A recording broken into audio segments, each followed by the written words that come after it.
Come on.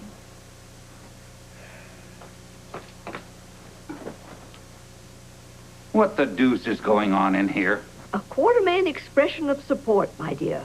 We're all attending the trial today to show the world that we stand together with you. We expect to fill the first 2 rows in the court. If you like, I'll lead the group in an anthem. No, that won't be necessary, thank you. Monica's not feeling all that well, so she told me to tell you she's going to be in front of the television set cheering you on.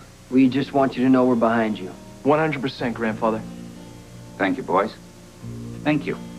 All of you. What, no argument? Oh, no. The truth is that I'll be very happy to have you there. Because when Myrna Slaughter, a.k.a. Lola Lamont, takes the stand to tell what she knows about the night that Bradley Ward was shot, the prosecution is going to get blown right out of the water, and we can get on with our lives. Yeah.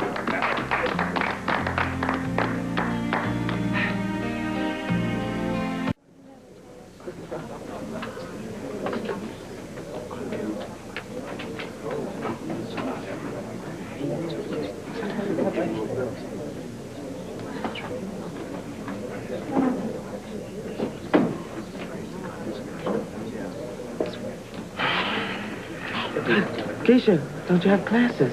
Yeah, I went to one already, and I'm skipping the rest, Grammy. I'll make it up. Don't worry, okay? All rise. Hear ye. This court is now in session. The Honorable Judge Winston Harding presiding. Be seated. Clerk, call the case. This is a continuation of the State versus Edward Quartermain, docket PC 77992. All are present. Mr. Stannis, are you ready to call your next witness? Yes, Your Honor. The defense calls Myrna Slaughter.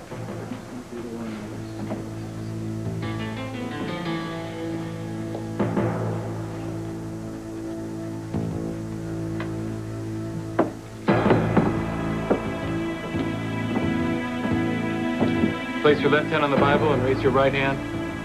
Do you swear to tell the truth, the whole truth, and nothing but the truth, so help you God? I surely do.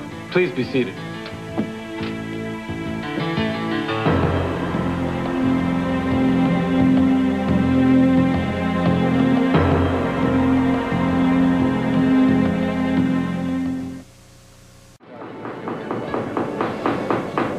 Order in the court.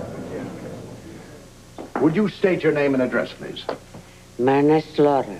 I live at 1045 West 14th Street, New York City. How long have you lived there?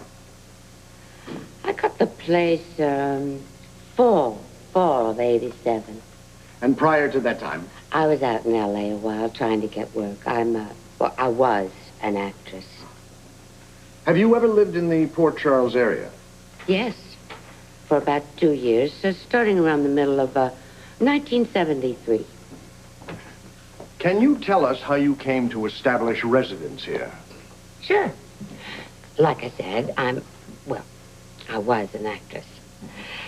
And at that time, I'd been doing some stage work in New York City. I work under the name Lola Lamont. Nobody wants to hire a girl named Slaughter.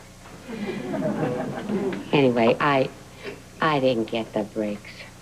And except for a couple of off-Broadway bombs and some extra work on a few soaps, I hadn't worked up much of a resume. But finally, I landed a part in a bus and truck of an old musical. A road show. You tour the whole country, including the Boondocks. Oh, not that Port Charles was that. Then you did perform in Port Charles? Yes, I did. And here's where I got my big break. Or at least it would have been if things had gone the way they should have. But that's life. What are you going to do? Go on, please. Right. Sure. The break was, I met an angel of a guy while I was playing here who thought I had real potential as an actress. And he bankrolled a Broadway show with me in the lead. But I bombed again. I just couldn't seem to put myself together with the right material. Anyway, my friend was sweet as pie about the whole fiasco. And because I was so depressed, he invited me to come stay in Port Charles for a while. That seemed like a swell idea. Because, well, the fact is, we'd both gotten quite a case on each other. So my friend found an apartment for me, and I left New York, no regrets, and came up here. Would you be willing to tell us the name of your generous friend? Yes, it was Jack Boland.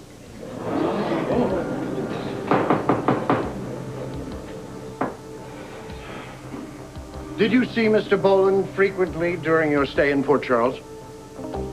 That was kind of the point. I mean, Jack needed a place where he could relax and unwind and just be his natural self. He was a real bigwig, in, down, and out, in that hoity-toity social circle he ran in. So, Mr. Boland spent a good deal of time unwinding in that apartment he'd rented for you. As much as he could. We'd just sit up real late, jawing about this and that. During those talks, did he ever discuss his business life? Oh, sure, he told me all about it. He was a real wheeler-dealer. Very smooth, but very, very sharp. Miss Slaughter, did Jack Boland ever mention the name Frank Smith in connection with any of his business dealings? All the time. He was real tight with Frank. And how about the name Bradley Ward? Did that ever come up? Yes. Well, you couldn't be in Port Charles those days without hearing the name Bradley Ward. He was in the news all the time, opposing this, fighting for that. That wretched reformer, Jack used to call him. I heard him speak once. He was fabulous. So you were well aware of the conflict between Bradley Ward and Jack Boland? Jack let off a lot of steam about it to me. Dr. Ward was a big problem for him and his partners. I see. Do you recall the night of June 30th, 1974? I surely do. Every bit of it, like a movie in my head. How is it you can remember a date nearly 20 years ago so clearly? Because of what happened that night. Or I guess it would be the morning, wouldn't it? July the 1st.